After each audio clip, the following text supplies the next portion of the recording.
All right. So with great intention, I have avoided most social media, all of the many communication channels you and I share, and even like sending telekinetic messages. I've avoided you today because I want to know. Two questions, you go wherever you want.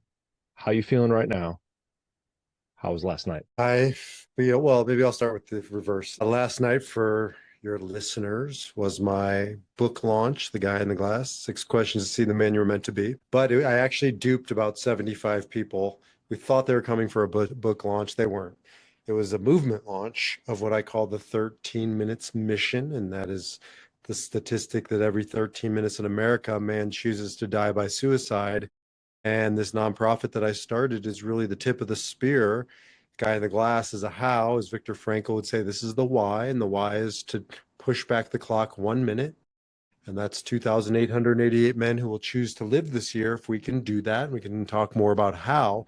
But to be able to launch that in front of a room full of people who thought they were just coming for the author to read a couple pages out of the book and serve them cupcakes, well, let's just say we blew their socks off.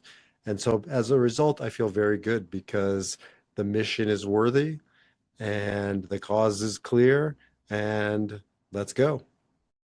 Wonderful. Now, in the one exchange we did have today that I allowed myself without, not wanting to know how last night went, you did mention, hey man, I got to push this back. I'm a little hungover. I hope you meant hungover on all the love and positive vibes and good mojo all those people brought, right? Because it sounds like it was amazing. 75 people in a room with you launching this mission.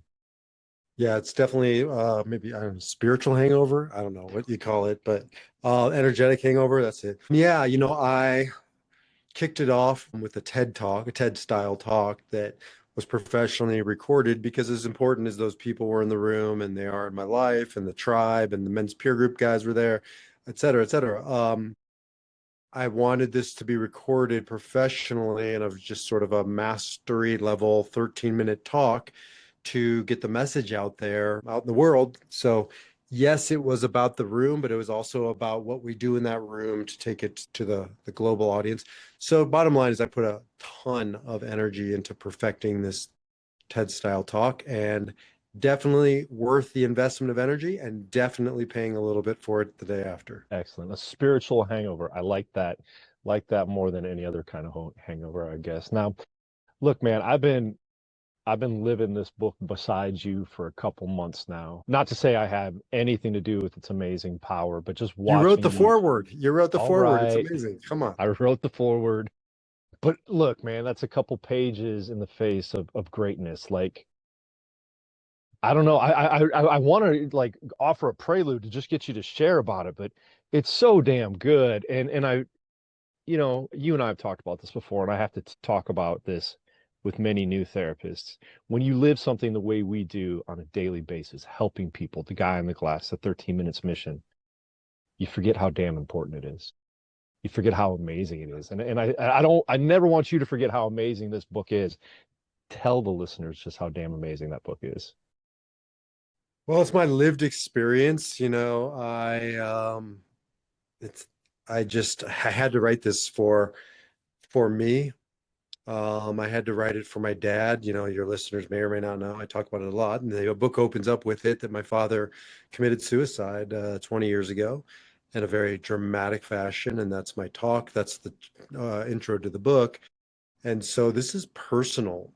I said last night in my talk, this is not the book I would have put into his hands 13 minutes before he killed himself. I do want to write that book one day based on our teacher's message, Viktor Frankl's message.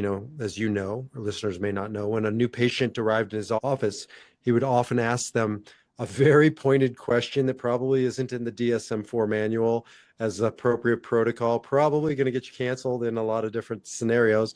But Viktor Frankl would say, why haven't you committed suicide?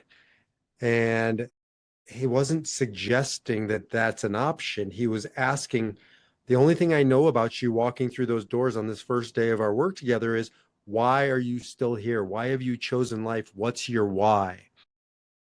And so someday Dan and I are going to write the book on what's your why. And I think we actually are writing it. We can talk more about that. And so I want to write that book to put it into a man's hand if I'm given 13 minutes to make the case. But as I said last night, this is the book I would have put in my dad's hand 13 years before he chose that, because suicide is a choice. That's all we have as human beings is choice. And it's not usually the culmination of one moment, one choice. It's usually lots of choices that wind us up in heaven or in hell here on earth, not and beyond. And there's a heaven on earth and there's a hell on earth. And my father and any person who goes to the point where they would kill themselves is obviously living in hell. And so I wrote this book to put into a man's hand to start making good choices far before the darkness descends. This is not a book about suicide or suicide prevention. This is a book about living your best life as men. Absolutely. I was hoping you were going to go there, because if not, I was. This isn't about suicide. This isn't about the darkness. It's about the darkness we already live in, and finding your way to the light. And the questions that are asked in this book are so important, so poignant, and so unused by many of the men I know today. Man, it's just so good. B, I read a lot of books. You know that. My listeners know that. There's stacks and stacks. There's piles behind me. Read a lot of books. And this is not hyperbole. This is a damn good book, man. Not just because I wrote the foreword, but it's a story, easy to read, but deep. The story keeps you coming. Many of our brothers and friends are in it, not just by name, by behavior, by attitude, by where their lives are. And not just our friends and the brothers we know, all of us guys out there are in this book somehow. Yeah, again, the intros are very intense, and I paint the picture of two extremes. I say in my TED talk, I had two fathers in this lifetime. My biological father, who I loved, and that's why I tell his story. And it begins with him in a very violent fashion, taking his own life. And then I show the other extreme, which is my spiritual father, Viktor Frankl, and in a very extreme scenario where he chose life. And I said in my talk, I only point out the extremes because most of us won't go there, but we will find ourselves in a bell curve somewhere in the middle. But it's important to know both the light of what's possible and the darkness of what's possible for us to navigate. So that's a very intense, heavy opening. And then the book opens with a guy walks into a bar and he gets asked six simple questions. They're pickup lines. He's been using them his whole life. And for the first time in his life, they're turned around on him. What's your name and what do you do? And come here often. And are you single? And what's your number? And how are you getting home? And they're actually existential, spiritual, ancient questions that every man must ask and answer if he's going to, well, live his best life. And just to add to that, not only is it the classic start, a man walks into a bar, but I love this about this story. A man walks into a bar after having a nasty argument with his wife. All right, how many of us have been there in one way or another? Maybe it wasn't a bar. Maybe we walked to a buddy's house, or we walked to a ball game, or we walked to, some front of it. We escaped that argument. We escaped in one way or another, and maybe didn't confront these questions, maybe didn't confront these questions for our partner or for ourselves. And man, it's just a rich, rich story. And it's also, it's sort of a fictional, because I really grew up in the era of like the Way of the Peaceful Warrior, Celestine Prophecy, these other sort of fictional spiritual narratives that really are, to me, are compelling. But then it's woven with my personal experience, a little memoir-ish.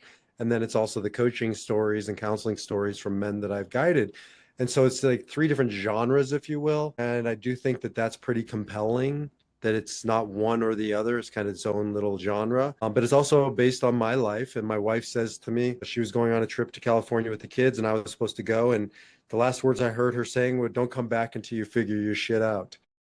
And so it's my story, but it's every man's story, like you said, because every man has had those words shouted at him. You know, I chuckle because, man, I've been hearing that a lot lately.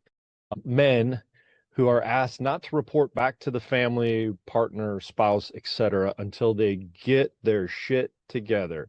Now, B, I was not educated in getting one's shit together in my studies of the DSM-4 back 25 or 30 years ago. I have no idea what that means, and I'm a professional at helping people get their shit together. But I would guess most of the men we work with, most of the men we know and love and spend time with, and most of the men out there don't often know what it means when somebody tells them, "Hey, you got to get your shit together." you got to be a part of this family. You got to be a part of this marriage. You got to be a part of this work. Dude, I got two doctoral degrees and I'm still trying to figure my shit out. Like this is not, in some ways, that's an obstacle to figuring my shit out because I become, I talk about it in the book, but I was the sage on the stage. I was the rabbi. I hid in plain sight. And I know you don't do this, but I certainly did this, where it's like I'm preaching vulnerability, I'm preaching authenticity while wearing a persona, a mask. You just called me out in the most beautifully passive aggressive way possible. You dirty dog. Man, how many podcasts do we have to record where you dog on my lack of vulnerability? Okay, you talk about numbers. We did a beautiful exercise, and obviously, we're going to get into the men's peer group experience, MPGX. We held one yesterday and spontaneous, right? Because you came up with this warm-up exercise of talking about your bars. We're all behind bars in some way, but not just giving a narrative, but in the form of a number. And man, that was a great exercise. We had a bunch of dudes who, relative strangers. I mean, some of us have worked together. And hey, man, I got a little vulnerable. I had a couple No, you were tears in my radically vulnerable. You were. faithful listener. I need you to hear that and record this day. I was radically But vulnerable. that's the after shot. I got to see you before, like in the weight loss thing, right? Right. Before you were invulnerable, now you're radically vulnerable. But that's the point. That's the journey of every man.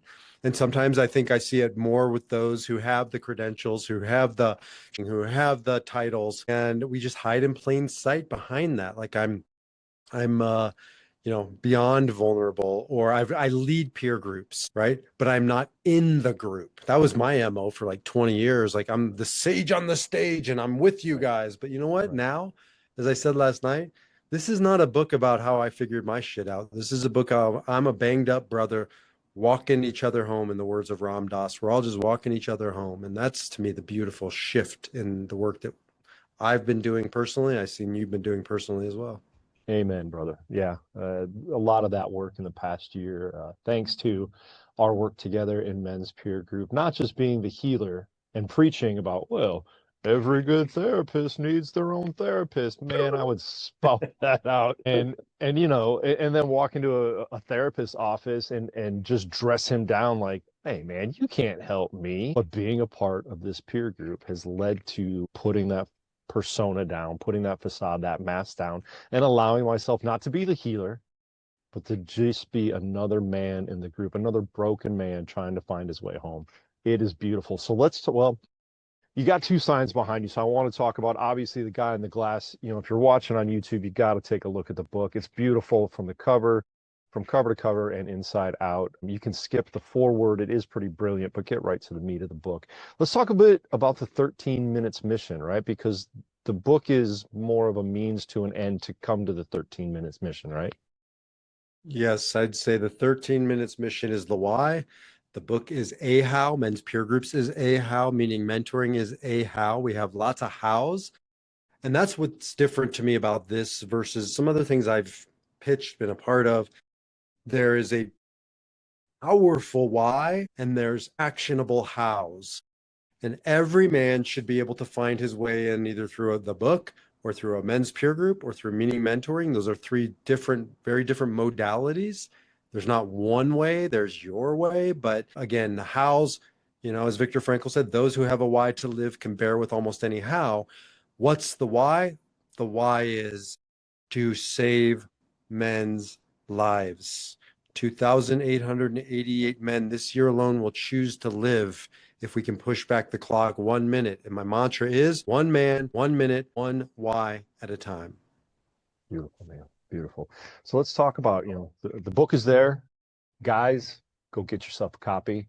Ladies that know guys, that love guys, that just, have guys in their lives, get a copy for yourself and for that man out there. This is an amazing book. I'll be Real talking quickly, about it. real quickly on that. There was as many women as men yesterday, and they all said to me, when you pitch it, you really need to pitch it as, yes, it's written to men, but it's not only written for men.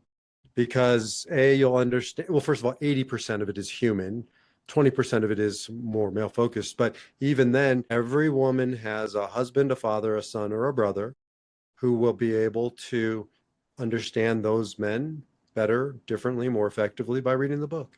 Absolutely. And just as different genders scratch their head trying to understand the other, men to women, women to men, this is an opportunity to understand just a little bit better. So beautifully written. Men's peer groups. You and I have been a part of a peer group together for a year and a half, almost 2 years now. Had an amazing retreat live in Colorado last year. But let's talk a little bit about MPG Act. Well, let's talk about the evolution of the experience, the men's peer group experience from men's peer groups.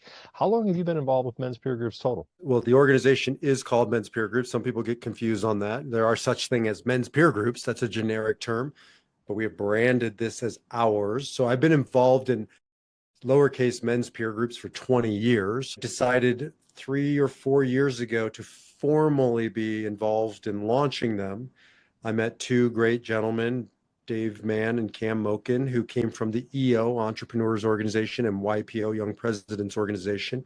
For the listeners, I'm sure some listeners know that they're international organizations, and they come from the business world. And essentially, what they are is a business networking peer group.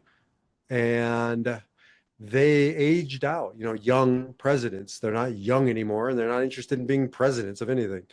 So they said to me, B, we like your content. We like Viktor Frankl. Let's form a peer group around men's issues, midlife and onwards, using this baked in formula that YPO has really succeeded at. And so the peanut butter and chocolate, merger happened, their structure, their context, my content together. Who dipped your peanut butter in my chocolate? I know you're not old enough to remember those commercials, by the way, right? Pete sick. We were about the same age. We got the same hairstyle. Of course I am. Anyways, and so we started to roll this out. And then we realized we had a kind of a misalignment in naming. Bottom line is, a couple years ago, we morphed into men's peer groups. We shifted from a for-profit to a non-profit. We want to be more cause-driven and the 13 Minutes mission. And now it's evolved into a hybrid in-person or virtual or both and. And I got to this point where, as much as I love my partners over there, I also needed my partner over here and Dr. Dan, because the online version, I think, is so conducive for either a replacement to therapy or coaching, or a supplement to therapy or coaching, or a continuation of therapy or coaching. And so, that's obviously your superpower in your world. And here we are making it one of those things for men who want to keep doing the work, but do it in a communal environment, not just a one-on-one environment. You hit me there in a powerful way because I've never had this thought before. I'm going to have to sit with it after this. Everything I am doing right now is meant to put me out of a job. Men's peer groups, the Meaning Project community, the Cardion app is to send me out of the chair and helping people in bigger and better ways. And for those people that have, run into poor therapy experiences or not been able to find the therapist they want, yeah. And especially this for men right now is such a need. The men, even the men I sit with, the men I've sat with, some I can think of for 5, 10, 15 years on and off, get great psychology because I'm the therapist. They get great therapy, but it happens in a vacuum. There are 170 some other hours in a week just because we sit down for a 59-minute session, and it's great, it's powerful. There's still a lot more time in the week to go do stuff, to communicate, to connect. And so many men today, so many men are without community. And that's one of the things we're going to change. I think there is something fundamentally flawed with therapy as therapy, and I say coaching because they're kind of like meeting somewhere towards the middle half the time. With the way it's practiced, or even maybe the way it's designed, you think about like a Freudian analysis origin story, where it is designed, maybe intentionally, maybe unintentionally, to create a codependency, right? The therapist is dependent upon the patient for income, and the patient is dependent on the therapist for guidance. And although we can say, no, not me, I found myself as a therapist and as a coach in that gray area where I probably need to let them go, but I've created this scenario where it's just complicated. Well, I don't want to dump people off on the street corner I want to help transition them in an evolutionary process of growth. And I see a men's peer group as a natural extension or logical sort of graduation for a man who has exhausted the one-on-one therapeutic relationship. And there must be an exhaustive end point, or Yeah. else it's codependency. Yeah. Yeah. I was trained in the model of diagnose, treat, terminate, right? 12 sessions or less or your money back. But that was also, those diagnostics were based on old, outdated, for now, outdated criteria, right? We're not dealing with your classic depression and anxiety and PTSD and whatever. We're dealing in our times right now with true existential crises. Can I afford to fill up my gas tank next week? Right? With the prices continually rising. Will I still be around next week? Will my job be around next week, or will AI take it over and end my skill set? True existential crises that these don't fit neatly into diagnostics. So there is a sense of, you're right, there is a sense of codependency from time to time because this isn't an easy treatment plan. It's a relational plan. But I can't be, as the therapist, the only relationship these guys have. And that is where men's peer groups comes in. Yeah, because I think it's just different for women. I think women are wired more for relationship, literally. They can literally bring relationship into this world vis-a-vis their body. They're more inclined towards relationship. Studies have shown women are more likely to face each other in a one-on-one experience, like over coffee, versus men who sit side by side, facing forward, watching a ball game, hunting a ball, hunting a deer.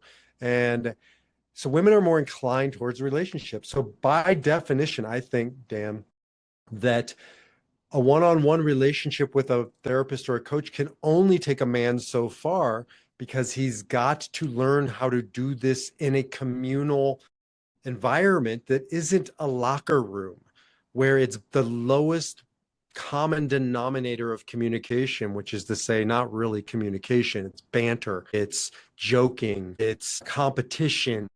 And so, for a man to evolve, I believe he has to learn how to do this in a communal context with other men. Absolutely. Absolutely. And I'm proof of it, even in my role as therapist. And we have men in a variety of walks of life in different areas, but this experience opened me up and has helped me grow in ways that I never expected. So again, thank you for the invitation. But that was the problem. That was the problem in my experience. It was always friends of B, it was men's peer groups or friends of B peer groups, right? Like, because you were the one reaching out your hand and inviting guys here, and you could only go so far. And they were working and they were great. You had most of them were in the Denver metro area. I believe my Mhm, peer group was the first virtual one, right? And so mhm. we've got guys from East Coast, West Coast, Florida, Midwest, Minnesota. That's been a lot of fun. But you couldn't shake hands and invite many more men in. And so we've opened up the men's peer group experience, which has been so rewarding in the past 2 months. And I can't wait till we get it locked down in coming weeks. You want to talk about it? Yeah. So MPG, men's peer groups, is a really substantial commitment. Think of it as sort of a wedding. And the challenge is how do you date? I mean, how do you get married before you date? And so we had this sort of bottleneck where, yeah, 8 guys, roughly, it's on average 7 to 10. So say 8 guys are ready to get married, so to speak, and commit to once a month, 4 hours in person, 1 year minimum commitment. You don't miss these things. And we can get into the why of that. But the bottom line is that's a get married kind of value proposition as far as a peer group goes. Well, what happens to the guy who's on the fence, who doesn't know, who wants to try it out? And that's where, you started to offer some really important constructive criticism about what about a stepping stone? And then we started to experiment with men's peer group experience, which is a downsized version. It's a totally different commitment level. And then we said, you know what, this is actually good enough to be a standalone offering. So it's no longer a means to get you to an in-person or virtual commitment, peer group. This is worthy as a standalone offering. And so here we are. Here we are. It's beautiful. It is. Right now, we've got it structured for 90 minutes, depending on the amount of guys. We could go up to 2 hours. We schedule for 2 hours. It is a structured interaction right now led by either B or myself. We hope to train more men to be able to do this. That's another stepping stone. 90 to 120 minutes structured interaction, an opportunity to share what's on your mind, get feedback, dive deep, and then go back to the day. And then to make that decision, like, do I want to continue with this? Right now it's twice a month. We hope to have more participants to offer it, I don't know, weekly, a couple times a week. It just depends. We know the need is out there. We don't have, hearing you talk about the wedding thing, like, yeah, we don't have mail order brides where you just sign out and get married, right? Not a good way to go. It doesn't work very well. You can't have mail order peer groups where you just hop in and get intimate with 8 or 9 other guys. So it's an opportunity to experience it, to witness the power of what goes on there, the power of vulnerability, and some professionally led kind of interaction. Yeah, and I would just pick up on that word witness because you said, we kind of go there and get feedback. We actually, I don't think we do get feedback. I think we just bear witness to each other's journey and we share our experience of my walking my journey, and it might be of benefit to you, but that's a big difference between the locker room, so to speak, and the men's peer group, because the locker room is we shit all over each other. Should, you should, right? I know what you should do. Here's what you should do. Fix it.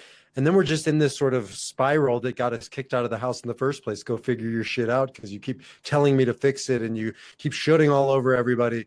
And so we don't want to recreate the stuff that got you kicked out of your home in a peer group. This is an antidote to that. Absolutely. Yeah. Thank you for clarifying. We're not there to offer feedback. We're there to bear witness, to share our experiences. And I think that was the real power of what we did at the end of the meeting yesterday, right? One of the gentlemen agreed to kind of dive deep into what he was struggling with. And that was, part of the feedback afterwards is, I don't want people shoulding all over me, but just sharing their experience. And that was so powerful.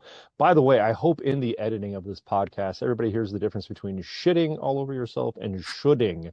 We joke often about shoulding, but we also talk about getting your shit together. So there is a difference. If you have questions, feel free to contact me. So yeah, the locker room metaphor, right? So this is definitely a spiritual locker room, a mental, emotional locker room where we are all laid bare and naked, but there is no snapping of towels against each other's tuchus.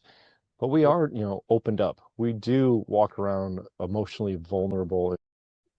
Again, Dude, I guys, think you're killing the marketing message here. I think guys are gonna be like, "What the hell? I'm not going to a spiritual locker room to get naked and get snapped in the tuchus. I don't know what he's even talking about." and that's just an example of some of the fun we have as well. I mean, it's 90 minutes of, again, it's B and I most of the time right now until we add some additional trained professionals. But there is humor because we know humor is a great healer as well. But there's some seriousness. There's an opportunity for both.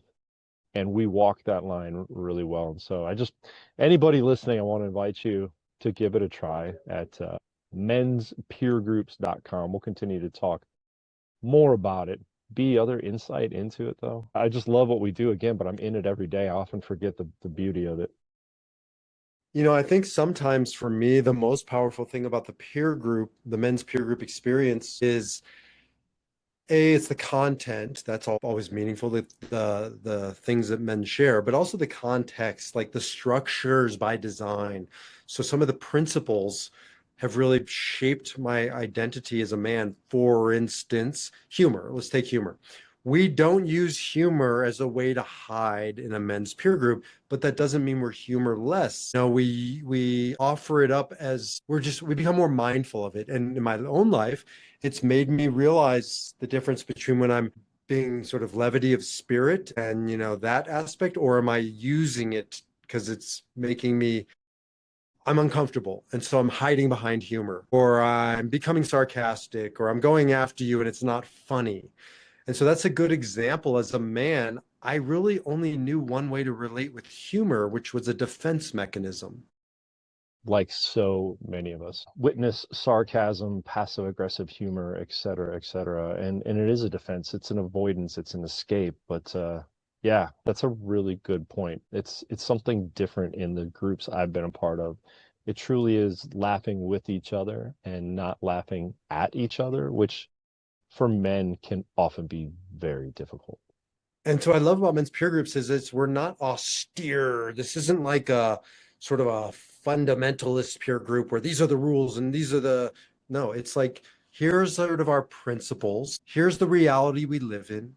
Can we learn how to dance in this space together? And here's another one, right? We have a clearing where we say hard things that as men that usually are like, we're fine, I'm fine, it doesn't bother me. No, it actually is bothering you. Steam's coming out your ears, Dan. So we have a clearing where you say a hard thing but can I say it from a place of compassion? And as the recipient, and I know this is shocking to all the women listening to your podcast, but men, usually we get defensive or we have to fix it. Can I just receive what the person is saying and just sit with it? My wife says to me all the time, B, I'm not asking you to fix it. I'm also asking you not to be defensive. Can you just listen?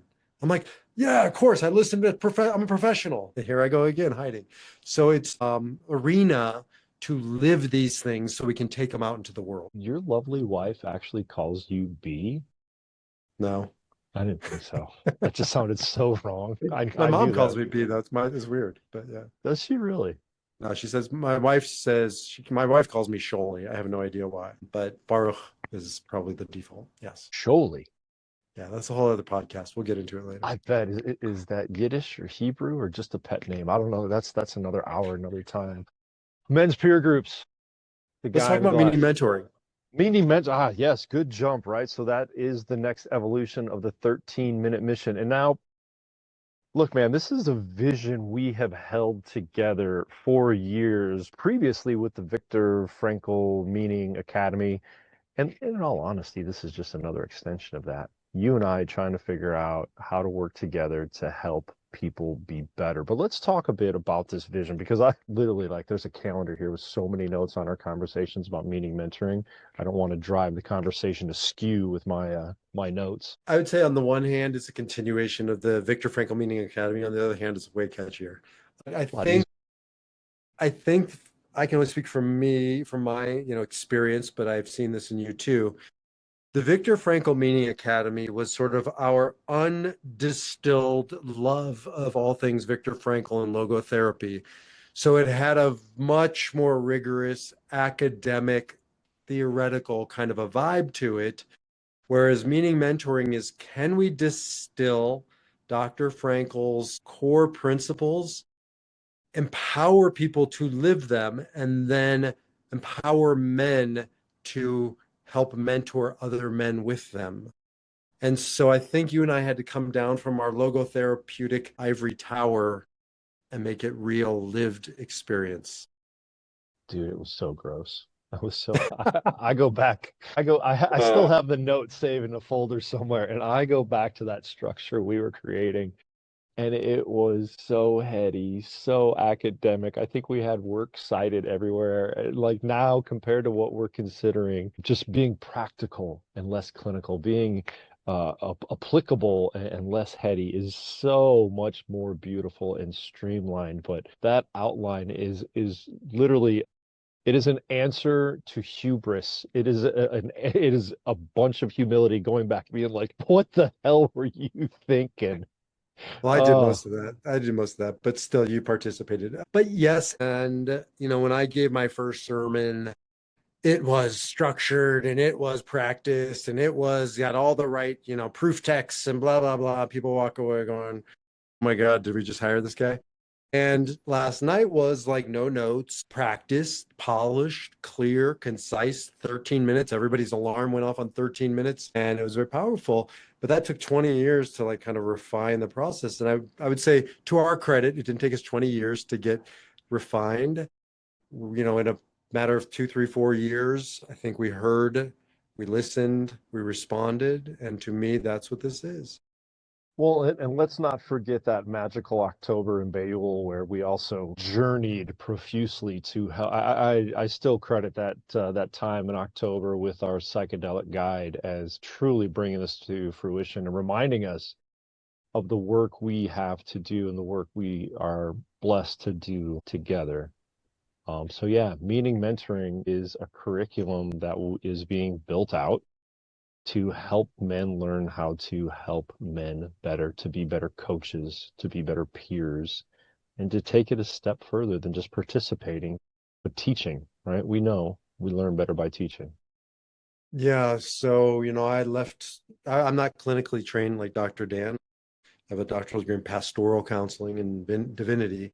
So I come from a different space, but either my theoretical, spiritual, theological kind of training or your clinical training has its place. And I'm glad there are people doing it.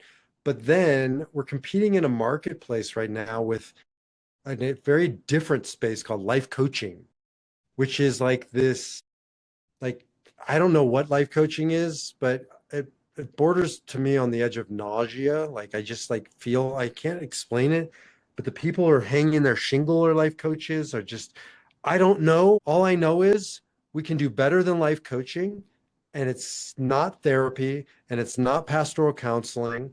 And there's this space in the middle where I think we've identified as people want coaching, but they want some grounded principles and they want something deeper than, Coach's 10-step plan to freedom that he created through Claude. And that's where I think the sweet spot of Viktor Frankl's principles through the modality of easy to kind of engage coaching. And that's the meaning mentoring space. Yeah. As we've said many times, logotherapy is an idea whose time has come. And if you've listened to this podcast long enough, you know when you get either one of these beautiful bald men in front of you, it's going to be all about logotherapy. And that's what we're doing. We're just doing it a different way. The guy in the glass, the 13 minutes mission, men's peer groups experience, and meaning mentoring. Good stuff we get to work on. A little too much these days, but I sure do love seeing you almost every other hour of every week, it seems. Well, before we close, I just want to be on the record that I'm not bald. I shave with the number one. It's a preemptive strike. Dan is legitimately bald. So I Well, have to be on the record. and on the record, I know when we first started working together, if I remember correctly, you did make an attempt to which you were told, my lovely husband, no, never again, absolutely not. I will never forget that story. But I'll tell you what, I mean, the little bit of stubble, it looks like a good tan on you. When I grow the grayness, as you can see in the beard, it literally blinds children and small animals because it is just so white and translucent. It's not a good look. It's a good look. You look like a student of Freud. So maybe that's not a good look. Let's not go Um, there. no, but I think to your point, we have a lot of good stuff brewing, but now there's a method to the madness. The why is just crystal clear to help men get back to their why. And now we have a lot of viable hows to do that, and meaning mentoring and men's peer groups and the book and other modalities will be coming. But I don't know. I've never felt clearer about the mission and the method. Yeah. Go get yourself a copy of The Guy in the Glass. And those of you, you know who you are. Allegedly, B has some signed copies on the way to the Dr. Dan farm that we'll be handing out here to all of those close to the podcast so you can wait with bated breath. But while you're waiting for your copy, go check out menspeergroups.com. Great website, and it's even getting better. Sign up for a men's peer group experience, and we certainly hope to see you there. Well, my I brother, hope as always, not enough time together, but it sure is a good time. I am honored and privileged to be your partner and whatever it is we're partnering on. We'll see. We'll see. Have a great man. Love you, brother. Love you.